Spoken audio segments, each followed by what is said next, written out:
نحمدہ ونصلی علی رسولہ الکریم اما بعد فاعوذ باللہ من الشیطان الرجیم بسم اللہ الرحمن الرحیم لا الہ الا اللہ واللہ اکبر سبحان اللہ والحمد للہ واستغفر اللہ لا الہ الا اللہ والاول وآخر وظاہر وباطن یحیی ویمیت وهو حی لا يموت بیدہ الخیر وهو علی کل شیء قدیر ربنا لا تزغ قلوبنا بعد إذ هديتنا وهب لنا من لدنك رحمة إنك أنت الوهاب رب اشرح لي صدري ويسر لي أمري واحلل عقدة من لساني يفقهوا قولي رب زدني علما اللهم فقهنا في الدين السلام علیکم ورحمۃ اللہ وبرکاتہ۔ آج ہی ہمارا لیکچر شروع ہوگا انشاءاللہ تعالیٰ سورہ نساء آیا 108 109 سے۔ اعوذ باللہ من الشیطان الرجیم بسم اللہ الرحمن الرحیم يستخفون من الناس ولا يستخفون من الله وهو معهم إذ يبيتون ما لا يرضى من القول وكان الله بما يعملون محيطا ها أنتم هؤلاء جادلتم عنهم في الحياة الدنيا ومن يجادل الله عنهم يوم القيامة أم من يكون عليهم وكيلا۔ لوگوں سے تو چھپ جاتے ہیں لیکن اللہ سے نہیں چھپ سکتے۔ وہ راتوں کے وقت جب اللہ کی ناپسندیدہ باتوں کے خفیہ مشورے کرتے ہیں، اس وقت بھی اللہ ان کے پاس ہوتا ہے، ان کے تمام اعمال کو وہ گھیرے ہوئے ہے۔ خبردار تم وہ لوگ کہ دنیا میں تم ان کی حمایت کرتے ہو، لیکن اللہ کے سامنے قیامت کے دن ان کی حمایت کون کرے گا؟ وہ کون ہے جو ان کا وکیل بن کے کھڑا ہو سکے گا؟ تو یہ ہم نے جو پچھلی آیا پڑھی تھی اسی کی کنٹینیوٹی میں ہے، جس میں ہم نے یہ پڑھا تھا کہ حقیقت نہیں چھپ سکتی، کہ جو بھی چیز ہے حق کے ساتھ اس کتاب میں اللہ سبحانہ تعالیٰ نے نازل کر دی ہے، وہ ہر چیز انصاف اس دن قیامت کے دن کیا جائے گا۔ اور اللہ سبحانہ تعالیٰ جو ہیں وہ جو بھی شخص جو ہے وہ خیانت کرے، دغابازی کرے، تو وہ اللہ سبحانہ تعالیٰ کو پسند نہیں ہے۔ اور یہاں پہ پھر وہی واقعہ کا ذکر ہے کہ اللہ سبحانہ تعالیٰ کہتے ہیں کہ تم جو بھی اللہ تمہارا تعالیٰ سے کوئی چیز نہیں چھپ سکتی۔ تو کیا ہے کہ جو بھی باتیں تم لوگ ناپسندیدہ باتیں جو تم پلاننگز کرتے ہو، جو آپس میں خفیہ مشورے کرتے ہو، یعنی کہ دنیا کے سامنے تو اچھے بنے ہوئے ہو، منافقین کا ذکر ہے نا کہ دنیا کے سامنے تو اچھے ہو اور پیچھے سے پلاننگز کرتے ہو، جو خفیہ مشورے کرتے ہو، ان سارے اعمال کو اللہ سبحانہ تعالیٰ گھیرے ہوئے ہے۔ تو اس کی جو ہے وہ اللہ سبحانہ تعالیٰ کہتے ہیں آج تو تمہاری حمایت میں کچھ لوگ ہیں، لیکن قیامت کے دن کون ہوگا جو تمہارا وکیل بن کے کھڑا ہوگا، جو تمہیں اس دن انصاف سے بچا سکے گا؟ کہ آج تو تم جھوٹ بول کے کچھ بھی کر سکتے ہو، لیکن قیامت کے دن کیا ہوگا؟ میں نے وہ واقعہ آپ لوگوں کو بتایا تھا کہ جس میں وہ چوری کا الزام جو تھا وہ جو تھا وہ جو کے اوپر لگایا گیا، اور پھر حضور صلی اللہ علیہ وسلم کو اللہ سبحانہ تعالیٰ نے الرٹ کر دیا تھا اور آپ نے صحیح فیصلہ کیا، لیکن پھر بھی کیونکہ اس وقت حضور پاک صلی اللہ علیہ وسلم جو تھے وہ اس کی چرب زبانی میں آ کے غلط فیصلہ کرنے والے تھے، یا ان کے ذہن کا دل اس طرف مائل ہو رہا تھا کہ شاید یہ صحیح کہہ رہا ہے۔ تو اللہ سبحانہ تعالیٰ نے پھر آپ کو حکم دیا تھا کہ آپ کو استغفار کا حکم دیا کہ آپ استغفار کریں، اور پھر یہی جو ہے وہ ان لوگوں کو بھی حکم دیا، حضرت قتادہ وغیرہ کو بھی فرمایا کہ وہ سب لوگ اللہ تعالیٰ سے استغفار کریں تو پھر اللہ سبحانہ تعالیٰ انہیں بخش دے گا۔ تو دیکھیں غلطی ہو جاتی ہے، غلطی سے ہو گئی تو استغفار کرنا بہت بہت ضروری ہے۔ آگے رمضان پاک آ رہا ہے تو بہت خیال رکھیں کہ بہت زیادہ استغفار کی تسبیح کریں۔ تو دیکھیں ہمارے نبی کریم صلی اللہ علیہ وسلم کو بھی اللہ سبحانہ تعالیٰ نے حکم دیا کہ تم اب استغفار کرو اس بات کے اوپر۔ اچھا جی، آگے ہے آیا 110 سے 112۔ جو شخص کوئی برائی کرے یا اپنی جان پر ظلم کرے پھر اللہ سے استغفار کرے تو اللہ کو بخشنے والا، مہربانی کرنے والا پائے گا۔ جو گناہ کرتا ہے اس کا بوجھ اسی پہ ہے، اللہ بخوبی جاننے والا اور پوری حکمت والا ہے۔ جو شخص کوئی خطا یا گناہ کر کے کسی ناکردہ گناہ کے ذمہ تھوپ دے، اس نے بڑا بہتان اٹھایا اور کھلا گناہ کیا۔ تو یہ اسی بات کی طرف ہنٹ بھی ہے، اور اوور آل بھی یہ بات ہے کہ جو بھی انسان برائی کرے گا یا اپنی جان پہ ظلم کرے گا، جان پہ ظلم کرنا بھی یہی ہوتا ہے کہ ہماری جان کا بھی ہمارے پہ حق ہے، اور اگر ہم اس کا حق پورا نہیں کرتے، اپنے ہاتھوں، پاؤں، ناک، آنکھ، کان کو اس طرح سے استعمال نہیں کرتے جیسے اللہ سبحانہ تعالیٰ کا حکم ہے، تو پھر وہ ہم اپنی جان پر ظلم کرتے ہیں، اور اس سے اگر ہم کوئی برائی کرتے ہیں تو ہم اپنی جان پر ظلم کرتے ہیں۔ تو اب اگر ہم اللہ سبحانہ تعالیٰ سے استغفار کر لیں تو وہ بہت ہی مہربان ہے اور بخشنے والا ہے، اور جو بھی کوئی گناہ کا کام ہے اللہ سبحانہ تعالیٰ سے کچھ نہیں چھپا، وَكَانَ اللَّهُ عَلِيمًا حَكِيمًا۔ اور جس نے بھی دوسرے پہ الزام تراشی بہت ہی بڑا گناہ ہے، اور اس سے سخت بچنا چاہیے، بہت کیئرفل ہونا چاہیے۔ کئی دفعہ ہم لوگ جو ہیں وہ بہت کیئرلیس ہو جاتے ہیں، اسپیشلی پاکستان میں جب ہمارے سرونٹس ہوتے ہیں تو کوئی چیز چوری ہو جاتی ہے یا کچھ ہوتا ہے تو پہلے ہی جو ہے وہ بلا سوچے سمجھے کہتے ہیں اس میڈ نے لی، وہ لے لی، اس نے چوری کر لی، اور ہم پھر کئی دفعہ ایسا ہوتا ہے کہ ہم ڈھونڈنے لگتے ہیں تو وہ ہمارے ہی سامان میں سے واپس نکل آتی ہے۔ تو یہ ہے کہ جو ہم انٹینشن بھی پہلے ہم نے بری کر لی کہ نہیں نہیں یہ تو وہ چوری کر کے لے گئی، تو بہت ہی ہمیں مطلب بہت ہی کیئرفل ہونا چاہیے کہ ایسی کوئی چیز ہم نہ جو ہے نہ کہہ دیں بغیر تحقیق کے، کہ چاہے ہمارے پاس ہی وہ چیز نکل آئے، تو کسی کے اوپر بلا وجہ ہمیں نہیں الزام لگا دینا چاہیے، ایک دم سے کیئرفل رہنا چاہیے۔ آگے آیا 113 بھی اسی کی کنٹینیوٹی میں ہے، اگر اللہ تعالیٰ کا فضل و رحم تجھ پر نہ ہوتا تو ان کی ایک جماعت نے تجھے بہکانے کا قصد کر لیا تھا، دراصل یہ اپنے آپ کو ہی گمراہ کرتے ہیں، یہ تیرا کچھ نہیں بگاڑ سکتے، اللہ تعالیٰ نے تجھ پر کتاب و حکمت اتاری ہے اور تجھے وہ سکھایا ہے جو تو نہیں جانتا تھا، اللہ تعالیٰ کا تجھ پر بڑا بھاری فضل ہے۔ اب یہ اللہ سبحانہ تعالیٰ اپنے فضل کا بتا رہے ہیں کہ میں نے اتنا فضل اور رحمت تم سب پہ کی ہے کہ ورنہ تو کیا تھی کہ وہ وہی ذکر کریں کہ ایک جماعت تو تمہیں بہکانے کا قصد کر لیا تھا کہ وہ حضور صلی اللہ علیہ وسلم ان کی بات میں آ گئے تھے، تو پھر اللہ سبحانہ تعالیٰ نے یہ کہا کہ وہ آپ کا بھی کچھ نہیں بگاڑ سکتے جو لوگ یہ سازشیں کرتے ہیں، اور نہ ہی اللہ تعالیٰ کا کچھ وہ بگاڑ سکتے ہیں۔ تو اللہ سبحانہ تعالیٰ نے تو سارے علم آپ کو سکھائے ہیں، جب آپ کو کچھ بھی نہیں معلوم تھا تو اللہ سبحانہ تعالیٰ سے کیسے کوئی چیز چھپی رہ سکتی ہے؟ تو اللہ سبحانہ تعالیٰ ان کو کہہ رہے ہیں کہ یہ مجھ سے تم سمجھتے ہو کچھ چھپ جائے گا، تو لیکن یہ تو میرا ہی تم پہ احسان ہے کہ میں نے تمہیں کسی کو بھی نہیں پکڑتا۔ یہ صرف اس واقعے کی بات نہیں ہے، ہم سب پہ بھی اللہ سبحانہ تعالیٰ کا احسان ہے کہ ہم گناہ پہ گناہ کرتے جا رہے ہیں لیکن ہماری پکڑ نہیں ہو رہی،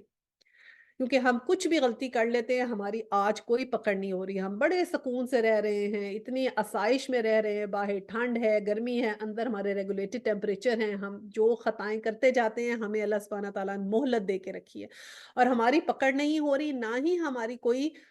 جو ہے عزت کی جو ہے کو دھجیاں بکھر رہی ہیں کہ ہمیں لوگوں کو پتہ لگ جائے کہ ہم اندر سے کیا ہیں۔ کہتے ہیں نا اگر آپ نے مطلب اصل میں اگر آپ جاننا چاہتے ہیں نا کہ حقیقت میں انسان کیا ہے تو دیکھیں آپ تنہائی میں کیسے ہیں،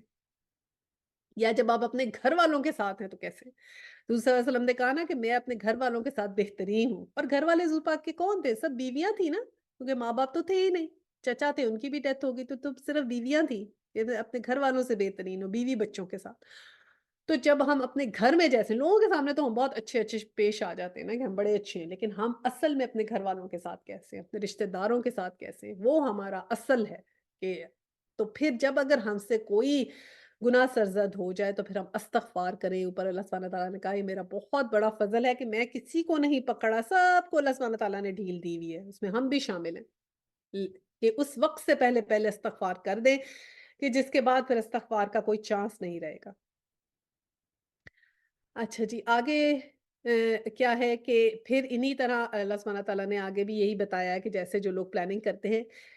آیا نمبر 114 اور 115 ہے، ان کے اکثر مصلحتی مشورے بے خیر ہیں، ہاں بھلائی اس کے مشورے میں ہے جو خیرات کا یا نیک بات کا یا لوگوں میں صلح کرنے کا حکم کرے، جو شخص صرف اللہ تعالیٰ کی رضامندی حاصل کرنے کا ارادے سے یہ کام کرے اسے ہم یقیناً بہت بڑا ثواب دیں گے، جو شخص باوجود راہ ہدایت کی وضاحت ہو جانے کے بھی رسول حضرت صلی اللہ علیہ وسلم کے خلاف کرے اور تمام مومنوں کی راہ چھوڑ کر چلے، ہم اس سے ادھر ہی متوجہ کر دیں گے جدھر وہ خود متوجہ ہوا ہے، اور اسے دوزخ میں ڈال دیں گے، وہ بہت بری جگہ ہے پہنچنے کی۔ استغفر اللہ، آپ دیکھیں یہ ہمارے بارے میں بات ہو رہی ہے، اور یہ ہمارے لیے بات ہے کہ ہم لوگ سمجھ جائیں یہ اللہ سبحانہ تعالیٰ نے کہا کہ اگر تو کوئی جو ہے بھلائی کا مشورہ کرتا ہے،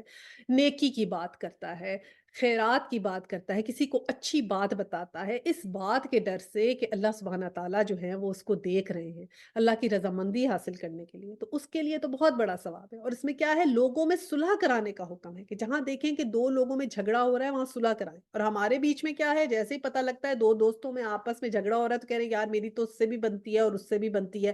اب میں ان دونوں کے بیچ میں جو ہوں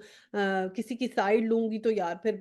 میری تو دونوں کے ساتھ ٹھیک ہے، بس میں نہیں اب کچھ کر رہی، وہ خود ہی اپنا معاملہ نپیٹ لیں گی، ایسے ہم کرتے ہیں۔ پھر کیا ہوتا ہے کہ اگر بھابھی ہے اور نند ہے، اگر آپ دیکھ رہے ہیں کہ جی بھابھی کی کوئی بات امی نے کی ہے اور اندر سے آپ کو چاہے لگ بھی رہا ہو کہ بھابھی ٹھیک ہے، تو پھر ہم کیا ہوتا ہے کہ اپنی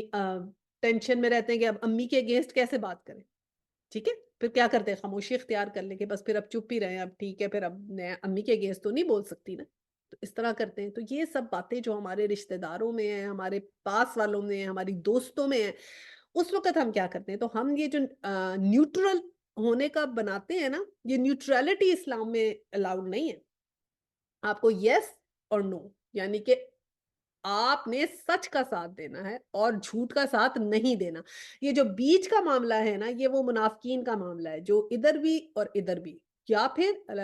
جو جیسے 3 میں نے بتایا تھا گروپ ہو گئے تھے، تو جو بنی اسرائیل کے بھی ایسے 3 گروپ بنے تھے، تو جو بیچ کا نیوٹرل والا رستہ تھا سب کے قانون میں، ان کو بھی سزا مل گئی تھی۔ تو اسی طرح حضرت لوط علیہ السلام کی بیوی بھی جو تھی وہ ایکچولی جو لوگ ادھر وہاں جو یہ تھا یہ لوگ ہوموس تھے، تو ان کو وہ خود تو وہ صرف یہ کرتی تھی کہ وہ کہتی تھی کہ ٹھیک ہے بس میں ان کو کچھ نہیں کہہ رہی، شی واز نیوٹرل۔ حضرت لوط علیہ السلام کی بیوی کو آپ کو پتہ ہے نا کہ وہ عذاب میں، وہ عذاب میں ان لوگوں میں شامل ہو گئی تھی، ان کو بچاؤ نہیں ہوا تھا۔ تو ہم یہ نیوٹرل نہ رہیں، ہمیں سچ کا ساتھ دینا ہے۔ اچھا، تو جو یہ ہم اللہ کے خوف سے یہ چیزیں کریں تو یہ تو بہت بڑا ثواب ہے، لیکن اب یہ جو ساری باتیں ہم پہ کلیئر ہو گئیں اور رسول صلی اللہ علیہ وسلم کے نے بھی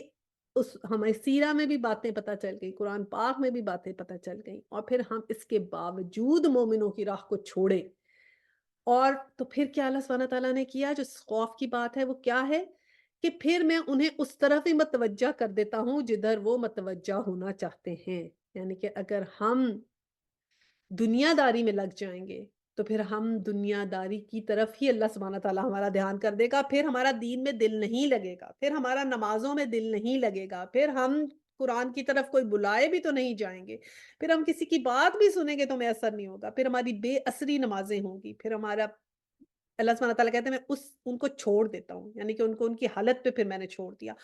اور قیامت والے دن پھر جب حساب کا وقت ہوگا تو ہم اللہ سبحانہ تعالیٰ کہیں گے اب جیسے انہوں نے مجھے چھوڑ دیا تھا نا، اب میں نے بھی ان کو چھوڑ دیا، استغفر اللہ۔ اور پھر ہمارے پہ نظر کرم ایسے نہیں ہوگی، یہ ہمارا ذکر ہے کہ جو لوگ سب کچھ جاننے کے باوجود کسی اور طرح متوجہ ہو گئے تو پھر وہ ادھر ہی رہے، اور پھر کیا ہے میں انہیں دوزخ میں ڈال دوں گا، اور وہ بہت بری جگہ ہے۔ یعنی کہ ہم سمجھتے ہیں کہ ہم تو دوزخ میں جائیں گے ہی نہیں، ہم نے کہاں دوزخ میں جانا ہے۔ پہلے یہی خوش فہمی جو تھی جیوز کو تھی کہ ہم تو بس جنت ہمارے لیے بنی ہے، پھر یہی خوش فہمی جو ہے کرسچنز میں آ گئی کہ ہم ہی صرف جنت میں جائیں گے، اور اب یہ خوش فہمی ہم میں آ گئی، ہم بھی یہی سمجھتے ہیں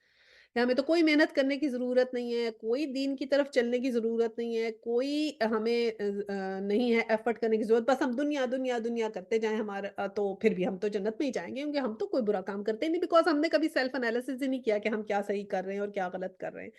ہم سمجھتے ہیں ہم تو بہت سب کچھ ٹھیک ٹھیک کر رہے ہیں۔ تو بہت یہ ضروری ہے کہ ہم اپنے اندر جھانک کے دیکھیں کہ ہمارے اندر کیا کیا غلطیاں ہیں۔ آگے ہے اسے تو اللہ آیا نمبر 116 سے 18، اسے تو اللہ قطعاً نہ بخشے گا کہ اس کے ساتھ شریک مقرر کیا جائے، ہاں شرک کے سوا کے گناہ صرف چاہے جسے چاہے معاف فرما دے گا۔ اللہ کے ساتھ شریک کرنے والا بہت دور کی گمراہی میں جا پڑا۔ یہ تو اللہ کو چھوڑ کے صرف عورتوں کو پکارتے ہیں، اور دراصل یہ صرف سرکش شیطان کو پوجتے ہیں، جس اللہ نے لعنت کی ہے اس نے بیڑا اٹھایا ہے کہ تیرے بندوں میں سے ازل میں مقرر شدہ حصے میں لے کر رہوں گا۔ اب شرک اللہ سبحانہ تعالیٰ نے کہا کہ قطن قطن اللہ سبحانہ تعالیٰ کو بہت ناپسند ہے، اور ہمیں پتہ ہی نہیں ہے کہ ہم کب کب شرک کرتے جا رہے ہیں، ہمیں احساس بھی نہیں ہو رہا ہم شرک کر رہے ہیں۔ شرک کا دیکھیں اس طرح آج کہ اگر کئی دفعہ ہوتا ہے نا کہ کوئی انسان ہے مشکل میں ہے، پریشانی میں ہے، اور آپ جو ہے وہ جاتے ہیں، آپ کہتے ہیں کہ سنو استغفار کرو، اللہ سبحانہ تعالیٰ سے استغفار کرو، اللہ سبحانہ تعالیٰ سے دعا کرو، وہ کہہ رہے اچھا کر رہا ہوں نا، پہلے مجھے کسی کو فون تو ملانے دو، کرنے دو، ایک منٹ دو باتیں کر لوں، کہ اس کو یہ لگ رہا ہوتا ہے کہ وہ فون کرے گا، کانٹیکٹس لڑائے گا، کسی سے بات چیت کرے گا تو ہی مسئلہ حل ہوگا، یعنی کہ وہ اسباب کے اوپر زیادہ اس کا وہ ہے، فکر ہے، مسبب الاسباب پہ فکر نہیں ہے۔ اور کئی دفعہ لوگ اریٹیٹ ہو جاتے ہیں، اچھا کسی کو کہہ دو نا استغفار پڑھیں آپ اس ٹائم کے اوپر، اگر مشکل ہے، پریشان نہیں ہو، استغفار پڑھیں، کچھ کریں، تو وہ لوگ کئی دفعہ مائنڈ بھی کر جاتے ہیں۔ تو یہ بھی ایک قسم کا شرک ہے کہ ہم نے اللہ سبحانہ تعالیٰ کے اوپر توکل نہیں کیا، اللہ سے مدد نہیں مانگی، جب پریشان ہے تو بس ادھر ادھر کہ اس کو میں دیکھ لوں، اس ڈاکٹر کو، اس ڈاکٹر کو، ہم کئی دفعہ بہت اس کے اندر چلے جاتے ہیں کہ میں ایک سے اوپینین، دوسرے سے اوپینین، تیسرے سے اوپینین، کہ ہم سمجھتے ہیں ہم جب تک نہیں کریں گے تو وہ نہیں، حتیٰ کہ اگر ہم اللہ سبحانہ تعالیٰ سے دعا کریں گے یا اللہ تو نے شفا دینی ہے، تو نے کوئی چیز کرنی ہے، اس چیز میں سب شفا دے دے، اس ڈاکٹر کو میری طرف صحیح ہو، ورنہ ہوتا کیا ہے بعد میں پھر ہم کیا کہتے ہیں، او اس ڈاکٹر کے چلے جاتے نا تو ٹھیک ہو جاتا، اس کے چلے جاتے ٹھیک ہو جاتا، اگر اس ہاسپٹل میں نہیں نا بس لے کے گئے، لیکن ہم سمجھتے نہیں کہ وہ سب تو اللہ سبحانہ تعالیٰ نے کرنا ہے۔ تو یہ بھی چھوٹا چھوٹے شرک ہیں، اور عبادتوں میں کیسے شرک آ گئے کہ جی پیری فقیری، اور پاکستان میں تو اس قدر زیادہ کہ اب جناب چڑھاوے چڑھائے جا رہے ہیں، مزاروں پہ جاتے ہیں، اور ادھر جناب چادریں چڑھائی جا رہی ہیں، دیگیں چڑھائی جا رہی ہیں، سب غیر اللہ کے نام پہ جمراتیں، اور پتہ نہیں نویں ہو رہی ہے، اور کون کون سی کنڈے، اور آئی ڈونٹ نو کیا کیا، کتنی بے شمار چیزیں ہیں، مجھے ان کے نام بھی نہیں صحیح سے آتے، جو پاکستان میں یہ سب شرکیہ عبادتیں ہیں جو ہم کر رہے ہیں۔ اور پھر کیا ہے کہ وہاں پر پھر یہ بدعات اتنی زیادہ ہو گئی ہیں، کر نیکی کے لیے رہے ہیں سب بدعات، بدعات میں ہم بہت آگے آ گئے ہیں۔ تو اللہ سبحانہ تعالیٰ ہمیں اس سے معاف فرمائے، اور پھر جو شرک اور گمراہی کو تو اللہ سبحانہ تعالیٰ نے کہا نا کہ میں پھر قیامت کے بعد اس کی جو ہے وہ موت کے بعد سے کوئی معافی نہیں ہے۔ اور پھر یہ انہوں نے کہا کہ اللہ کو چھوڑ کے عورتوں کو پکارتے ہو، تو یہ کیا کرتے تھے، یہ لوگ کہتے تھے کہ مشرکین جو تھے وہ فرشتوں کو جو تھے اللہ سبحانہ تعالیٰ کی بیٹیاں کہتے تھے، اور فرشتوں کو پوجتے تھے اور کہتے تھے کہ اللہ سبحانہ تعالیٰ کی بیٹیاں ہیں۔ تو یہ ان کے اوپر کہا ہے کہ اللہ تعالیٰ نے ان پہ لعنت کی ہے، اور ان کا بیڑا اٹھایا کہ ان کو تو سخت سزا ہوگی۔ اور پھر اسی کی کنٹینیوٹی میں ہے آیا نیکسٹ آیاز بھی، اور انہیں راہ سے بہکاتا رہوں گا اور باطل امیدیں دلاتا رہوں گا، اور انہیں سکھاؤں گا کہ جانوروں کے کان چیریں، اور ان سے کہوں گا کہ اللہ کی بنائی ہوئی صورت کو بگاڑ دیں۔ سنو جو شخص اللہ کو چھوڑ کے شیطان کو اپنا رفیق بنائے گا وہ سری نقصان میں ڈوبے گا۔ یہ آیا 119 ہے۔ اب اس پہ غور کریں کہ یہ کیا آیا ہے، کہ وہ شیطان نے کیا کہا کہ وہ راہ سے بھٹکاتا ہے اور باطل امیدیں دلاتا رہوں گا، یعنی شیطان یہ کہہ رہا ہے کہ میں تو ان کو جو سیدھا راستہ سے ہٹاؤں گا، اور باطل امیدیں یعنی کہ اس کی دوستی میں اور اس کی جو امیدیں ہیں نا کہ میں یہ مل جائے گا وہ مل جائے گا، سب جھوٹے وعدے ان کے ساتھ ہوتے ہیں۔ وہ کیا ہوتا ہے کہ دنیا کی طرف ہمیں لگا دیتا ہے کہ ایک چیز ہمارے پاس ہوتی ہے اور وہ تو ہمارے پاس آ جاتی ہے، پھر ہم اگلی چیز کے پیچھے، ایک گھر آ گیا اب ہم اس سے بڑا گھر کیسے لیں، چھوٹا گھر آ گیا تو بڑا گھر کیسے لیں، تھوڑی ہمارے پاس اکٹھا ہو گیا، اچھا اب ہم اس دولت کو کیسے بڑھائیں، اچھی گاڑی کیسے لے لوں، میں ایسے کیسے کروں، انہی چیزوں میں وہ ہمیں لگا کے رکھتا ہے۔ اور ہمیں یہ خیال ہی نہیں آتا کہ ہمارا پیدا ہونے کا مقصد یہ نہیں ہے کہ ہم گھر پہ گھر بنائیں، پیسے پہ پیسہ بنائیں، گاڑی پہ گاڑی بنائیں، تو ہمارا اصل مقصد سے تو ہمارا دھیان ہی اٹھ جاتا ہے کہ ہم پیدا کس لیے ہوئے ہیں۔ اور پھر کیا ہے کہ جانوروں کے کان چیر دیں، یہ اب اس کی مثال ایسی ہے کہ جیسے اللہ سبحانہ تعالیٰ نے ایک ٹھیک جانور بنایا تو اس کا کان چیر دیا کہ اس میں نقص پیدا کر دیا۔ تو یہ حدیث میں آتا ہے کہ صحیح کی حدیث ہے، یہ صحیحین میں ہے کہ ہر بچہ فطرت پہ پیدا ہوتا ہے، لیکن اس کے ماں باپ پھر اسے یہودی یا نصرانی یا مجوسی بنا لیتے ہیں۔ جیسے بکری کا صحیح سالم بچہ بے عیب ہوتا ہے، لیکن پھر لوگ اس کے کان کاٹ دیتے ہیں اور اسے عیب دار کر دیتے ہیں۔ صحیح مسلم میں ہے کہ اللہ ذوالجلال فرماتے ہیں کہ میں نے اپنے بدنوں کو یکسوئی والے دین پر پیدا کیا، لیکن شیطان نے آ کے انہیں بہکا دیا، پھر میں نے اپنے حلال کو ان پر حرام کر دیا۔ شیطان کو دوست بنانے والا اپنا نقصان کرنے والا ہے، جس نقصان کی کبھی تلافی نہ ہو سکے گی، کیونکہ شیطان انہیں سبز باغ دکھاتا رہتا ہے، فلاح و بہبود ان کی غلط راہ میں انہیں سمجھاتا ہے، اور دراصل وہ بڑا فریب اور صاف دھوکہ ہوتا ہے۔ چنانچہ شیطان قیامت کے دن صاف کہے گا کہ اللہ کے وعدے سچے تھے اور میں تو وعدہ خلاف ہی ہوں، میرا کوئی زور تم پہ تھا ہی نہیں، میری پکار کو سنتے ہی کیوں تھے تم، تم مست اور بے عقل بن گئے تھے، اب مجھے کیوں کوستے ہو، اپنے تئیں برا کہو۔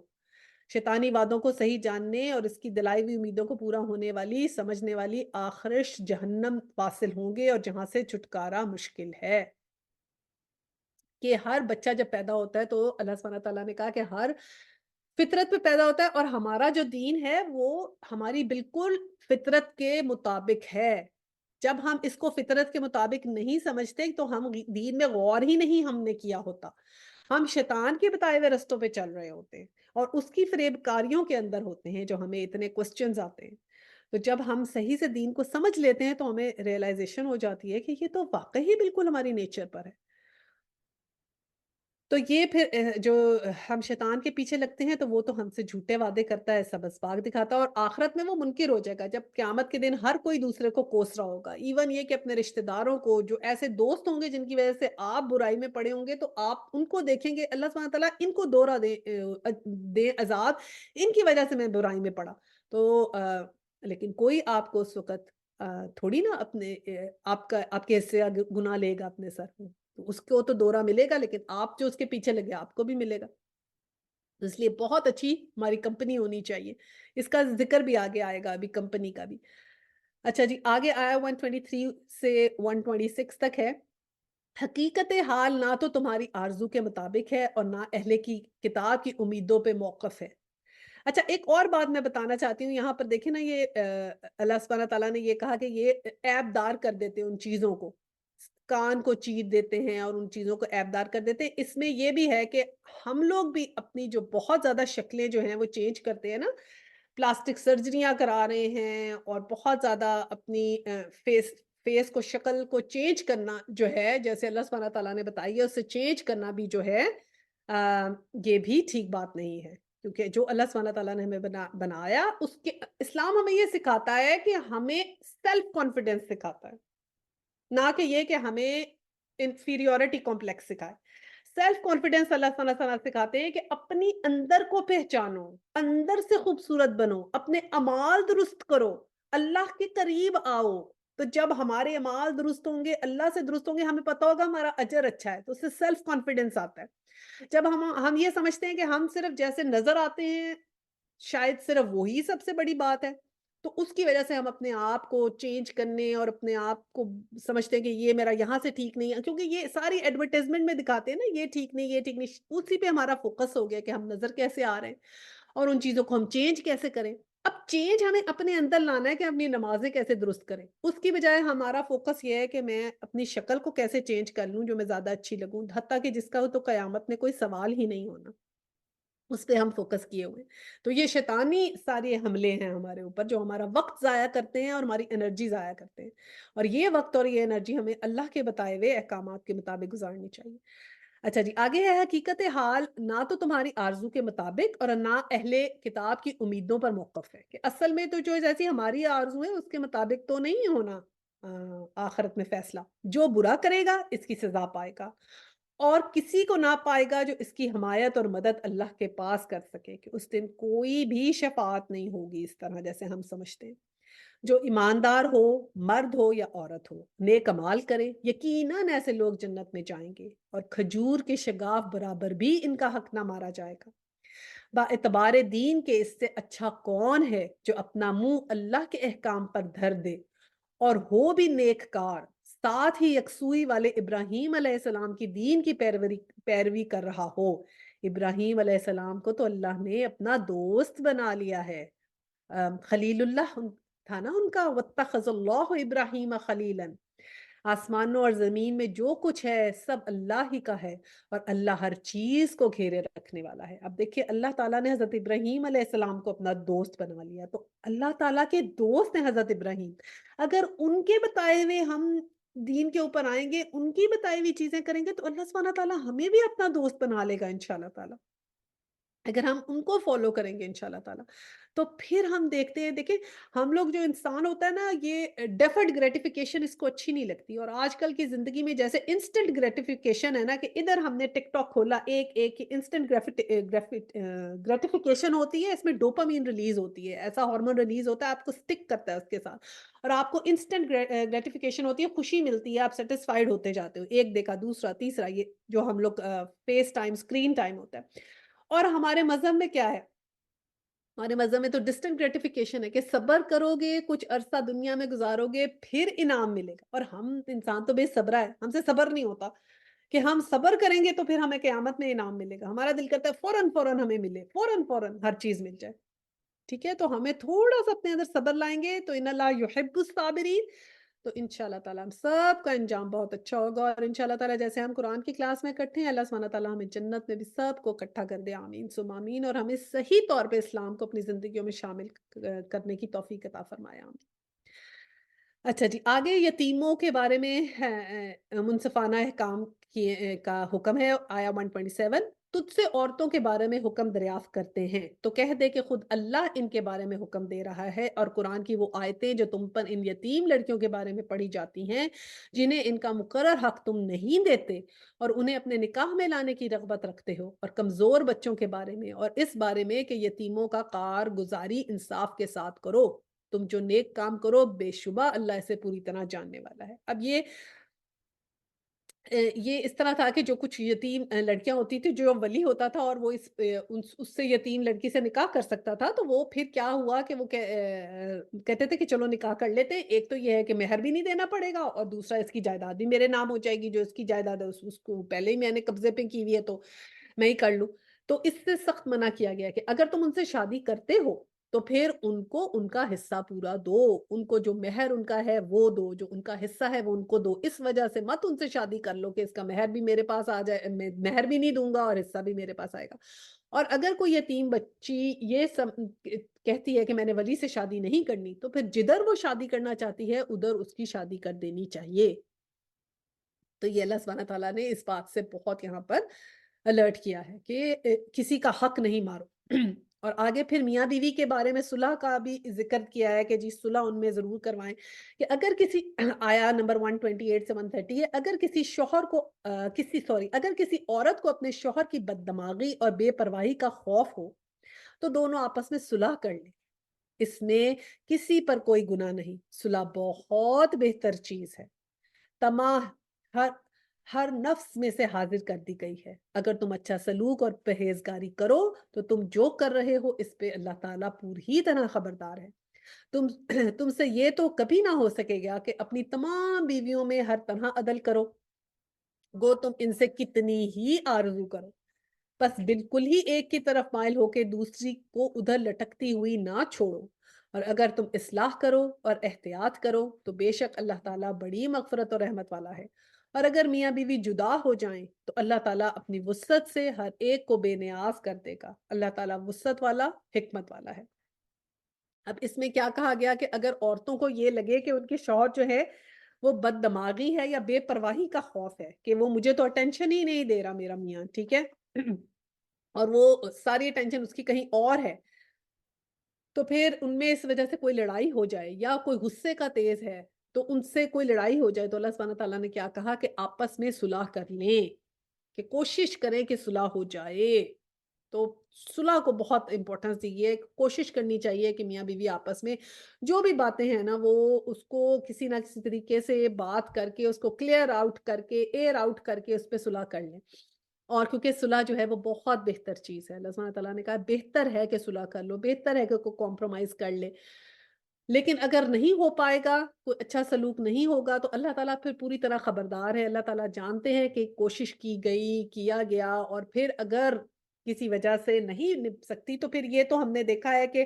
اگر آپ کسی فیملی میں ایسے رہ رہے ہیں بچے، آپ بروکن فیملی کے بچے بہت ڈسٹربڈ ہوتے ہیں، لیکن ایسے فیملی کے بچے زیادہ ڈسٹربڈ ہوتے ہیں جو ایک ہی بانڈ میں رہ رہے ہیں لیکن آپس کا ریلیشن شپ بہت ہی خراب ہے، تو یا تو پھر کوئی کمپرومائز میں ایک کمپرومائز کرے تو پھر ایسے ہو کہ بچوں کی صحیح پرورش ہو، ورنہ تو پھر علیحدگی ہی بہتر ہوتی ہے۔ تو اللہ تعالیٰ نے کہا کہ میں پوری طرح خبردار ہوں کہ جو جیسے کرتا ہے، لیکن یہ رغبت دلائی ہے کہ صلح کی جائے، اور جو لوگ ارد گرد والے بھی ہیں، لڑکی والے لڑکے والے، وہ بھی کوشش کر کے سمجھا بجھا کے صلح کرائیں اور ان سے کہیں کہ اپنے بیہیویئرس کو امپروو کریں جس کی زیادتی ہے اس سے کہا جائے کہ اپنا بیہیویئر امپروو کریں۔ اور پھر یہ کہا کہ اگر تم لوگ زیادہ بیویاں کرتے ہو تو جتنی بھی کوشش کر لو تم لوگ ان میں انصاف نہیں کر پاؤ گے، چاہے جتنی بھی کر لو۔ اور پھر لیکن اس طرح تو بہت ہی غلط بات ہے کہ ایک کو تم ایک کی طرف جس کی طرف مائل ہو تو سارا دھیان تم اب اسی کی طرف لگا رہے ہو، اور جو دوسری ہے وہ لٹکتی پھر رہی ہے، انتظار کرتی پھر رہی ہے کہ میری تو باری کب آئے گی یا میرے پاس کب آئے گا۔ تو اس لیے اللہ سبحانہ تعالیٰ نے کہا کہ تم اب اصلاح کرو اور احتیاط کرو، چاہے تمہارا جتنا بھی دل ہو کہ تم ایک کے پاس جاؤ، لیکن تمہیں دونوں کے اندر انصاف کرنا ہے۔ یہ تو حضور پاک صلی اللہ علیہ وسلم نے بھی کہا کہ میں اپنی تمام بیویوں میں انصاف کرتا ہوں، اللہ سبحانہ تعالیٰ سے کہا کہ میں تمام بیویوں میں انصاف کرتا ہوں، لیکن میرا دل جو ہے وہ میرے بس میں نہیں ہے، حضرت عائشہ کی طرف جھکتا ہے۔ تو اللہ سبحانہ تعالیٰ نے انہیں کہا کہ ٹھیک، وہ تو تمہارے دل کے اوپر تمہارا بس نہیں ہے، لیکن تمہارا انصاف نظر آنا چاہیے۔ تو وہ یہ ہوتا تھا کہ حضرت عائشہ بتاتی ہیں کہ حضور پاک صلی اللہ علیہ وسلم ساروں کے ساتھ اکٹھے بیٹھا کرتے تھے، ہنسی مذاق کرتے تھے، باتیں کرتے تھے، شام کو اکٹھا سب کو ٹائم دیتے تھے، اور پھر جس کی باری ہوتی تھی ان کے روم میں جاتے تھے۔ اچھا، اب یہ لکھا ہوا ہے کہ اگر میاں بیوی جدا ہو جائیں تو اللہ تعالیٰ اپنی وسعت سے ہر ایک کو بے نیاز کر دے گا۔ یہ اس میں یہ ہے کہ اگر اللہ سبحانہ تعالیٰ نے کہا اگر پھر بھی تم لوگ ڈائیورس کر لو تو پھر کیا ہے، پھر بھی اللہ تعالیٰ اپنی وسعت سے ہر ایک کو بے نیاز کر دے گا، کہ پھر یہ نہیں ہے کہ تمہیں یاد ہی آتا رہے گا، اللہ سبحانہ تعالیٰ تمہیں اس رشتے سے بے نیاز کر دے گا، اور اس میں پھر انشاءاللہ تعالیٰ اللہ تعالیٰ وسعت والا اور حکمت والا ہے کہ پھر اور رستے تمہارے لیے کھل جائیں گے، اور یہی نہیں ہے کہ تم اسی کے اندر ہی پڑے رہو گے، تو اللہ تعالیٰ کی اس سے انشاءاللہ تعالیٰ رستے اور کھل جائیں گے۔ آگے 131 سے 134 ہے، یہ اللہ سبحانہ تعالیٰ سے مانگنے کے اوپر کہا گیا ہے کہ اللہ سبحانہ تعالیٰ سے مانگو۔ وَلِلَّهِ مَا فِي السَّمَاوَاتِ وَمَا فِي الْأَرْضِ وَلَقَدْ وَصَّيْنَا الَّذِينَ أُوتُوا الْكِتَابَ مِنْ قَبْلِكُمْ وَإِيَّاكُمْ أَنِ اتَّقُوا اللَّهَ وَإِن تَكْفُرُوا فَإِنَّ لِلَّهِ مَا فِي السَّمَاوَاتِ وَمَا فِي الْأَرْضِ وَكَانَ اللَّهُ غَنِيًّا حَمِيدًا۔ وَلِلَّهِ مَا فِي السَّمَاوَاتِ وَمَا فِي الْأَرْضِ وَكَفَىٰ بِاللَّهِ وَكِيلًا، کہ اللہ ہی ہمارے لیے کافی کارساز ہے۔ اچھا جی، میں ترجمہ پڑھ دوں۔ زمین و آسمان کی ہر چیز اللہ ہی کی ملکیت میں ہے، اور واقعی ہم نے ان لوگوں کو جو تم سے پہلے کتاب دیے گئے اور تم کو بھی یہی حکم دیا ہے کہ اللہ سے ڈرتے رہا کرو، اور اگر تم کفر کرو تو اللہ ہی کے لیے ہے جو آسمانوں میں ہے اور جو کچھ زمین میں ہے، اللہ بہت بے حاجت اور تعریف کیا گیا ہے۔ اللہ کے اختیار میں ہیں آسمانوں کی سب چیزیں اور زمین کی بھی، اور اللہ کافی کارساز ہے۔ اگر اسے منظور ہو تو اے لوگو وہ تم سب کو فنا کر دے اور دوسروں کو لے آئے۔ اللہ تعالیٰ اس پہ پوری قدرت رکھنے والا ہے۔ جو شخص دنیا کا ثواب چاہتا ہو تو اللہ تعالیٰ کے پاس تو دنیا اور آخرت کا ثواب موجود ہے۔ اللہ تعالیٰ بہت سننے والا اور خوب دیکھنے والا ہے۔ وَقَانَ اللَّهُ سَمِيعًا بَصِيرًا۔ یہ اللہ تعالیٰ نے یہ کہا کہ آسمان کی اور زمین کی اللہ تعالیٰ کی اس کے اندر جو ہے نا بڑائی ہے کہ سب کا حاکم اللہ سبحانہ تعالیٰ ہے، اور ہم ان سے ڈرتے رہیں اور کفر نہ کریں، کیونکہ جو کچھ بھی آسمانوں اور زمینوں میں ہے وہ اللہ سبحانہ تعالیٰ نے بنایا ہے، اور وقان اللہ غنی حمید، کہ غنی بھی ہے اللہ تعالیٰ، اسے کسی کی کوئی ضرورت نہیں، بے حاجت ہے اور بہت تعریف کیا گیا ہے۔ اور اللہ سبحانہ تعالیٰ کے اوپر جو توکل کر لے گا تو پھر اس کے لیے اللہ سبحانہ تعالیٰ کافی ہے، اس میں تو کوئی کوسچن ہی نہیں ہے۔ اور پھر اللہ سبحانہ تعالیٰ نے کہا کہ وہ ہر چیز پہ پوری قدرت رکھتا ہے۔ یہ بہت الرٹ بات ہے کہ اللہ سبحانہ تعالیٰ کا اِن یشاء یذہبکم ایھا الناس ویأتی بآخرین وکان اللہ علی ذلک قدیر، کہ اللہ سبحانہ تعالیٰ نے کہا کہ اگر میں چاہوں تو وہ تم سب کو فنا کر دوں اور تمہاری جگہ دوسروں کو لے آؤں، یعنی کہ ہم جو اگر اللہ کا کہنا نہیں مان رہے تو اللہ سبحانہ تعالیٰ میں تم سب کو بھی ختم کر دوں گا، تمہاری جگہ دوسروں کو لا سکتا ہوں۔ ایسے کتنی قوموں کے اوپر عذاب آئے، ان کا جو تھا پورا پورا جا کے ان کے اگر ریمینز دیکھیں تو پورے کے پورے ملیا میٹ ہو گئے کہ ان کا کوئی نام و نشان ہی نہیں ہے۔ تو اللہ سبحانہ تعالیٰ تو کبھی ہمیں بھی ایسے کر دیں گے، تھوڑے تھوڑے تو ہم دیکھتے ہیں نا، آتے ہیں ہماری آنکھوں کے آگے ایسے منظر آتے ہیں، کبھی ہم ارتھ کویک دیکھتے ہیں، کبھی ہم ٹورنیڈوز دیکھتے ہیں، کبھی ہم کچھ چیزیں اللہ کے دیکھتی ہیں، چیزیں قدرت کی دیکھتے ہیں، تو پھر اگر ہم ان چیزوں سے خوف کرنا چاہیے اور اللہ سبحانہ تعالیٰ کے اوپر جو ہے وہ بھروسہ کرنا چاہیے اور پوری اپنی زندگی اس کے حساب سے گزارنے کی کوشش کرنی چاہیے۔ اب آگے ہے کہ جی 135 میں بھی انصاف اور سچی گواہی کے لیے کہا ہے کہ یہ تقوی کی روح ہے۔ اے ایمان والو، عدل و انصاف پر مضبوطی سے جم جانے والے اور خوشنودی اللہ کے لیے سچی گواہی دینے والے بن جاؤ، گو وہ خود تمہارے اپنے خلاف ہو یا اپنے ماں باپ کے یا رشتہ دار عزیزوں کے۔ یہ وہی بات آ گئی کہ اس عدل کا ساتھ دو۔ وہ شخص اگر امیر ہو تو اور فقیر ہو تو دونوں کے ساتھ اللہ کو زیادہ تعلق ہے، سو تم خواہش نفس کے پیچھے پڑ کر انصاف کو نہ چھوڑ دینا، اور اگر تم نے کجی بیانی یا پہلو تہی کی تو جان لو کہ جو کچھ تم کرو گے اللہ اس سے پوری طرح باخبر ہے۔ کہ اللہ سبحانہ تعالیٰ نے کہا کہ اب یہ جو گواہیاں ہیں وہ صاف صاف شہادت دو۔ تو جی کوئی امیر ہے یا غریب ہے یا تمہارا رشتہ دار ہے، جو کوئی بھی ہے، وہ اس کو جو ہے تم لوگ اپنی گواہی صرف انصاف کے اوپر دو اور اللہ کی خوشنودی کے لیے سچی گواہی دو۔ کسی کا غلط گواہی نہ دینا، کسی ایسے انسان کا ساتھ نہ دینا جو حق پہ نہ ہو، چاہے اس کے لیے کچھ بھی۔ اب یہ لکھا ہے نا، باپ یا ماں باپ ہوں یا رشتہ دار ہوں، کہ اگر ماں باپ نے بھی کچھ جرم کیا ہے اور تمہیں گواہی کے لیے مانگا گیا ہے تو کتنا بڑا امتحان ہے نا، کہ انسان کہتا ہے کہ میں ماں باپ کے اگینسٹ کیسے ہوں۔ جیسے میں نے ابھی کہا کہ ہمارے گھر کے چھوٹے موٹے مسائل میں اگر ایک امی نے بات کہہ دی ہے اور ایک بھابھی نے کہہ دی ہے تو پھر ہم کہتے ہیں اب امی کا ساتھ کیسے نہ دیں، امی تو بڑی ناراض ہوں گی۔ تو پھر ہم کہیں اچھا یہ تو ہماری ماں ہے نا، تو پھر ہم ماں کے لیے تو نہیں کر سکتے، نہیں، جو رائٹ ہے آپ نے اس کے لیے بات کرنی ہے۔ ٹھیک ہے، اور پھر اسی طرح امیر اور فقیر، کوئی امیر ہے تو ہم کہتے ہیں وہ تو اتنے بھائی، وہ تو اتنے وہ ہیں، اور اب ان کے گیس کیسے کہتے ہیں، ہم نوکر جو ہے وہ کہیں گے یہ نوکری کا بس قصور ہے، اسی کو قصوروار ٹھہرا دیں گے، چاہے صحیح کوئی اور بھی ہو۔ تو اللہ کے نزدیک یہ چیز نہیں ہے کون امیر ہے، یہ سوشل کلاس اللہ سبحانہ تعالیٰ کے نزدیک تو نہیں ہے۔ اللہ سبحانہ تعالیٰ کے نزدیک تو تقوی ہے کلاس والا، کہ جس کے بعد زیادہ تقوی ہے وہ کلاس والا ہے۔ یہ تو ہم نے بنا لی ہیں چیزیں۔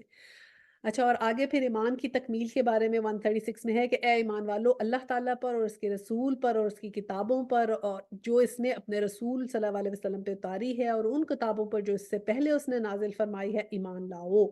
جو شخص اللہ سے اور اس کے فرشتوں سے اور اس کی کتابوں سے اور اس کے رسولوں سے اور قیامت کے دن سے کفر کرے، وہ تو بہت بڑی دور کی گمراہی میں جا پڑا ہے۔ اور پھر آگے الرٹ ہے کہ بری صحبت سے بچو۔ ٹھیک ہے، آیت 37 اور 39 میں، کہ جن لوگوں نے ایمان قبول کر کے پھر کفر کیا، پھر ایمان لا کے پھر کفر کیا، پھر اپنے کفر میں بڑھ گئے، اللہ تعالیٰ یقیناً انہیں نہ بخشے گا اور نہ انہیں راہ ہدایت سجھائے گا۔ یہ بہت بہت ڈرنے والی آیت۔ منافقوں کو اس امر کی خبر پہنچا دو کہ ان کے لیے دردناک عذاب یقینی ہے۔ جن کی یہ حالت ہے کہ مسلمانوں کو چھوڑ کر کافروں کو دوست بناتے پھرتے ہیں، کیا ان کے پاس عزت کی تلاش میں جاتے ہیں؟ بس عزت تو ساری کی ساری اللہ کے قبضے میں ہے۔ اب یہ ساری، اب سوچیں، ان الذین آمنو، کہ اے ایمان والو، اس سے شروع ہوئی ہے۔ یہ ہم لوگوں کو یہ کہا گیا ہے، ایمان والوں کو جو مسلمان ہیں، جو اللہ پر ایمان لائے ہیں، ان سب کو کہا کہ اے ایمان والو، تم نے ایمان قبول کیا، پھر کفر کر لیا، پھر ایمان لائے، پھر کفر کیا، یعنی کہ صحیح رستے پہ گئے، پھر غلط پہ، پھر صحیح پہ، پھر غلط پہ۔ اور پھر کیا ہوتا ہے کہ پھر اگر ایسے ہی کرتے رہتے ہو، صحیح غلط اللہ کی طرف مڑتے نہیں، تو پھر ایک وقت کیا ہوتا ہے کہ پھر کفر میں اتنے بڑھ جاتے ہو کہ پھر بالکل ہی شیطان کے پیچھے اس کی راہ میں لگ جاتے ہو۔ تو پھر اللہ تعالیٰ بھی ہدایت نہیں دیتا، کیونکہ جس کو ہدایت کی طلب نہیں ہوتی اسے اللہ تعالیٰ ہدایت نہیں دیتا۔ اللہ سبحانہ تعالیٰ رزق دیتے ہیں، اللہ سبحانہ تعالیٰ ہمیں صحت دے دیتے ہیں، ہمیں ہر کھانے پینے کی چیز دیتے ہیں، ہمیں آرام، ہر چیز، دنیا کی جتنی نعمتیں ہمارے پاس ہیں وہ اس وجہ سے نہیں ہے کہ ہم لوگ اللہ کے قریب ہیں۔ اور اگر ہم کفر کی طرف اب گئے، یعنی کہ اللہ کے احکامات کے اگینسٹ گئے، غلط کیا، جو ہمیں کہا ہے وہ نہیں کیا، تو پھر کیا ہوگا؟ ہمیں ہدایت اللہ سبحانہ تعالیٰ نہیں دیں گے، کیونکہ ہدایت تو مانگنے سے ہی ملے گی۔ اگر ہدایت اللہ سبحانہ تعالیٰ سے، کہتے ہیں کہ ہدایت ایسی گری پری چیز نہیں ہے کہ میں ایسے کسی کو دے دوں، باقی چیزیں میں دے دیتا ہوں، یہ پیسہ، رزق، یہ سب گری پڑی چیزیں، یہ تو میں دے دیتا ہوں، ہدایت نہیں دوں گا میں کسی کو۔ جب تک کہ کوئی اپنے دل سے نہ چاہے، جس کے اندر دل سے آواز نہ آئے کہ مجھے اللہ کی ہدایت چاہیے، اس کو ہدایت نہیں ملے گی۔ اور پھر یہ بار بار ایمان لانا، پھر کفر کرنا، پھر ایمان لانا، پھر کفر کرنا، پھر یہ کفر میں حد سے بڑھ جانا، یہ اللہ کو پسند نہیں۔ اور پھر اللہ سبحانہ تعالیٰ نے کہا کہ منافقوں کو اس امر کی خبر دے دو کہ ان کے لیے دردناک عذاب یقینی ہے۔ اب منافق کے لیے الرٹ ہو جائیں، ہم سمجھتے ہیں ہم منافق نہیں ہیں، منافقوں میں ہم لوگ شامل ہیں، منافقوں کی قسموں میں 4 قسموں میں کیا تھا؟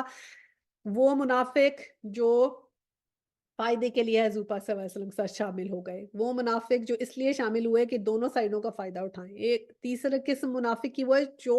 اس لیے مسلمان ہو گئے کہ سب لوگ مسلمان ہو رہے ہیں، جیسے ہم لوگ اس لیے مسلمان ہیں کہ ہمارا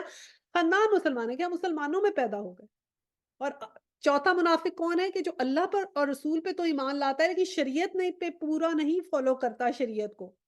تو یہ بھی ہم ہیں، اللہ پہ اور رسول پہ ہم ایمان لاتے ہیں، شریعت پہ ہم نہیں فالو کرتے۔ تو کیا کہا ہے؟ منافقوں کو اس امر کی خبر پہنچا دو کہ ان کے لیے دردناک عذاب یقینی ہے۔ اب رمضان آ رہا ہے، اللہ تعالیٰ سے بہت بہت ہدایت مانگیں کہ ہم نے ایک رستہ جو صراط المستقیم ہے یا اللہ اس کی طرف لگا دے۔ نماز پڑھتے وقت اہدنا الصراط المستقیم پہ کنسنٹریٹ کریں اور بہت اللہ سے دعا مانگیں کہ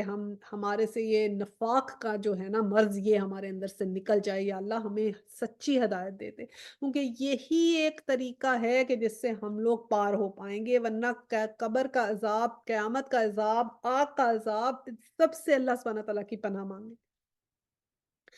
اور آگے کیا ہے کہ جن سے یہ حالت کہ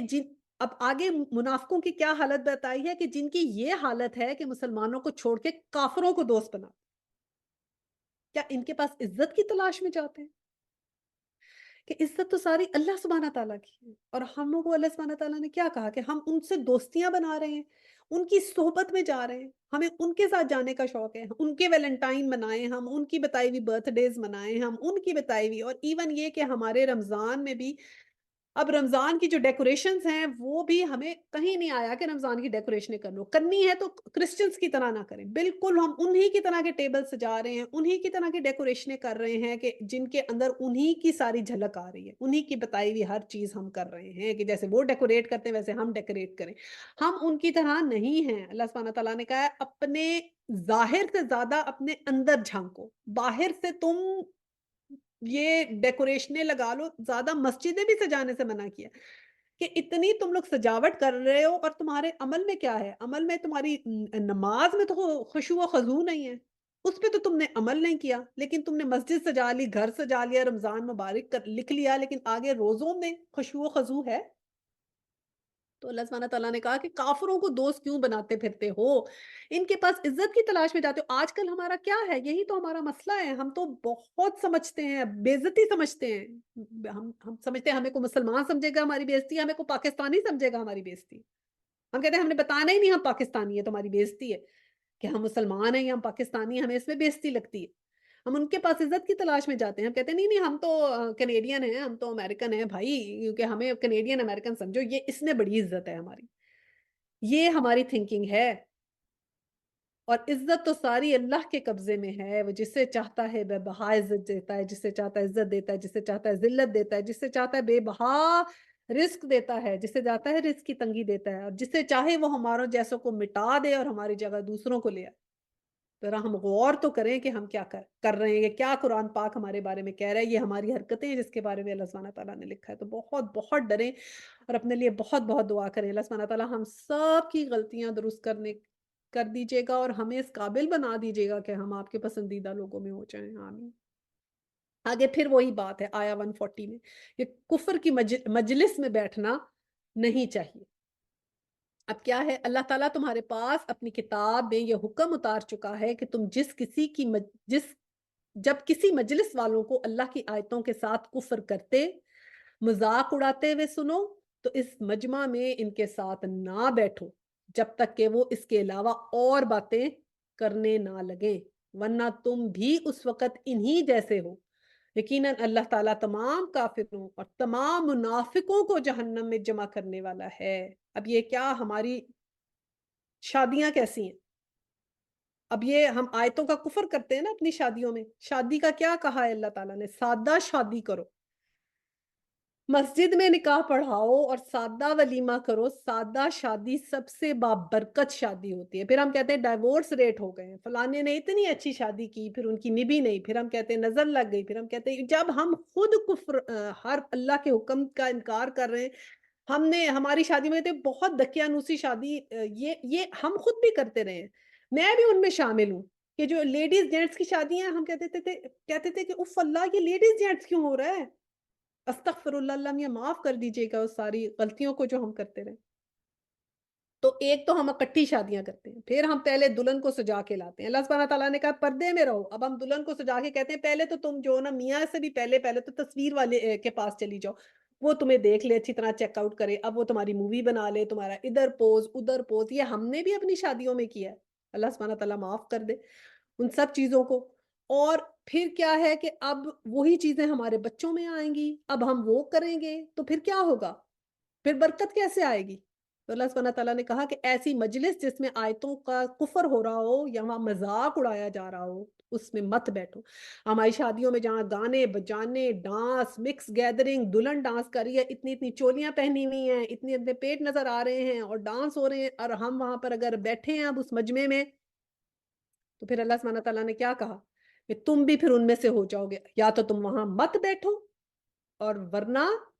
تم بھی ان میں سے ہو جاؤ گے. اور اللہ تعالیٰ نے کہا یقیناً میں تمام کافروں اور تمام منافقوں کو جہنم میں جمع کرنے والا ہوں. یہ آیا 140، اس کو بعد میں اکیلے میں بھی جا کے دیکھیے گا، اس کا مطلب پڑھیے گا، اس کو ڈیٹیل میں دیکھیے گا.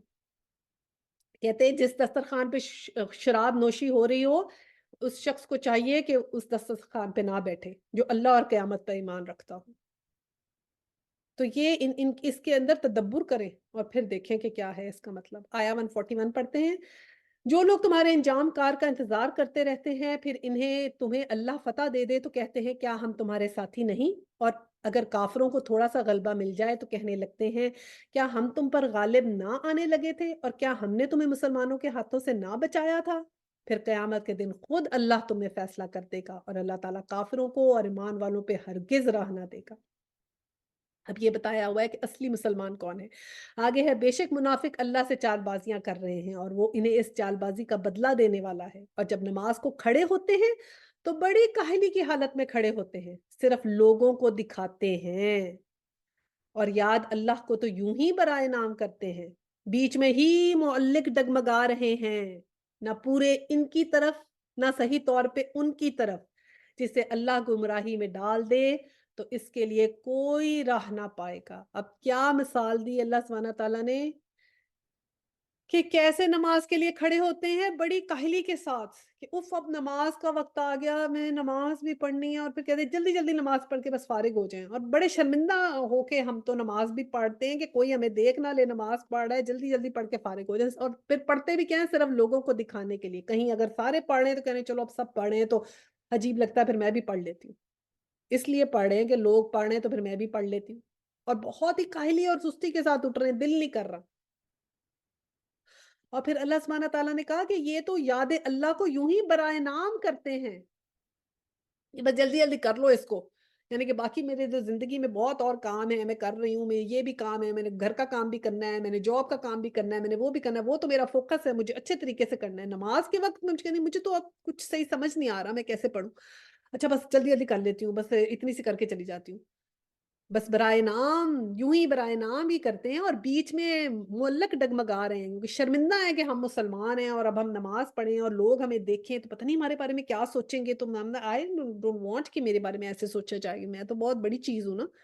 اللہ تعالیٰ نے کہا یہ بیچ میں ڈگمگا رہے ہیں، نہ پورے ادھر ہیں نہ پورے ادھر ہیں، تو میں پھر انہیں گمراہی میں ڈالوں گا اور یہ پھر کوئی راہ نہ پائیں گے. استغفر اللہ. ہم اپنے اندر جھانک کے دیکھ لیں کہ ہمارے میں کیا کیا غلطیاں. اور پھر آگے پھر یہی کہا کافر سے دوستی آگ سے دوستی ہے. 144 147 اے ایمان والو مومنوں کو چھوڑ کر کافروں کو دوست نہ بناؤ.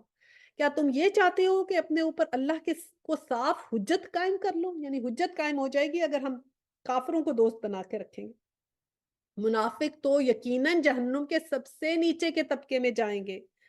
اب جو منافق ہے نا، یعنی کہ جو ہم لوگ منافقت والے لوگ، اللہ سبحانہ تعالیٰ نے کہا ہے یہ تو جہنم میں جو کافر ہے نا ان سے بھی نیچے کا ان سے بھی نیچے، کافروں سے بھی نیچے منافق ہیں. سب سے نیچے کے طبقے میں جائیں گے منافق. استغفر اللہ، ہم کافروں کو بھی بڑا سمجھتے ہیں کہ نہیں نہیں یہ تو کافر ہیں، بس یہ تو ہم تو اللہ کو مانتے ہیں، یہ تو کافر ہیں، ہم تو اللہ کو مانتے ہیں، تو ہم تو تھوڑی ایسے ہوں گے۔ اللہ سبحانہ یہ ہمیں کہا یا ایھا الذین آمنوا لا تتخذوا الکافرین اولیاء من دون المؤمنین اتریدون ان تجعلوا للہ علیکم سلطانا مبینا وَإِنَّ الْمُنَافِقِينَ فِي الدَّارِكَ الْأَسْفَلِ مِنَ النَّارِ، کہ کافرین جو ہیں، منافقین جو ہیں، فی الدارک الاسفل، دارک ہوتا ہے اسفل، سب سے نیچا، من النار، جہنم کا سب سے نیچے والے طبقے میں ہوں گے۔ وَلَن تجد لَهُمْ نَصِيرًا، اور ناممکن ہے کہ کوئی بھی مددگار پالے۔ اب آگے جو ہمارا کرنے کا کام ہے رمضان میں، اس کا ذکر۔ اب رمضان کا بھی انتظار نہ کریں، آج سے ہاں جو توبہ کر لیں اور اصلاح کر لیں اور اللہ تعالیٰ پر کامل یقین کر لیں اور خالص اللہ ہی کے لیے دینداری کریں، تو یہ لوگ مومنوں کے ساتھ ہیں۔ اللہ تعالیٰ مومنوں کو بہت بڑا اجر دے گا۔ مومنوں کے ساتھ کہا ہے، مسلم نہیں کہا۔ اللہ تعالیٰ تمہیں سزا دے کر کیا کرے گا اگر تم شکر گزاری کرتے رہو اور با ایمان رہو۔ اللہ تعالیٰ بہت قدر کرنے والا ہے اور پورا علم رکھنے والا ہے۔ اللہ سبحانہ تعالیٰ کیا کہہ رہے ہیں کہ میں تم ابھی آ جاؤ میرے پاس، توبہ کر لو، اپنی اصلاح کر لو، میرے پہ یقین رکھو، میرے پہ یقین رکھو، میں تم مومنوں کے ساتھ رہو جو تمہیں اچھی صحبت میں بتاتے ہیں، ایسے دوستوں سے دوستی رکھو جو تمہیں اچھی بات بتاتے ہیں، ان کا ساتھ نہ چھوڑو، ان کے ساتھ رہو جو تمہیں اچھی بات بتاتے ہیں، تم ان کے ساتھ رہو گے خود بھی اچھے بن جاؤ گے، تو اللہ تم مومنوں کو بہت بڑا اجر دے گا۔ اور اللہ سبحانہ تعالیٰ کہتے ہیں مجھے کیا ملے گا تمہیں سزا دے کے، تم میری شکر گزاری کرتے رہو، با ایمان رہو، تو اللہ تو بہت قدر کرنے والا ہے۔ سبحان اللہ، اللہ سبحانہ تعالیٰ کہتے ہیں میں تو قدر کرتا ہوں اس کی جو میری قدر کرتا ہے، اور میں پورا علم رکھنے والا ہوں کہ مجھے پتا ہے ہر چیز کا جو تم میری خاطر کر رہے ہو۔ اللہ سبحانہ تعالیٰ ہمیں ایسے لوگوں میں شامل کر لے جس سے اللہ سبحانہ تعالیٰ خوش ہو، آمین ثم آمین۔ اس پہ ہمارا سپارہ ختم ہوا، پھر دعا کرتے ہیں۔ بسم اللہ الرحمن الرحیم، لا الہ الا اللہ واللہ اکبر، سبحان اللہ والحمد للہ واستغفر اللہ، لا الہ الا اللہ والاول وآخر وظاہر وباطن، یحیی ویمیت وہو حی لا یموت ابدا ابدا، ذو الجلال والاکرام بیدہ الخیر وہو علی کل شیء قدیر۔ ربنا لا تزغ قلوبنا بعد إذ هديتنا وهب لنا من لدنك رحمة وإنك أنت الوهاب، ربنا هب لنا أزواجنا وذريتنا قرة أعين واجعلنا للمتقين إماما، اللهم صل على محمد وعلى آل محمد كما صليت على إبراهيم وعلى آل إبراهيم إنك حميد مجيد، اللهم بارك على محمد وعلى آل محمد كما باركت على إبراهيم وعلى آل إبراهيم إنك حميد مجيد، وآخر الدعوانا أن الحمد لله رب العالمين، سبحانك اللهم وبحمدك أشهد أن لا إله إلا أنت أستغفرك وأتوب إليه۔ السلام علیکم ورحمۃ اللہ وبرکاتہ۔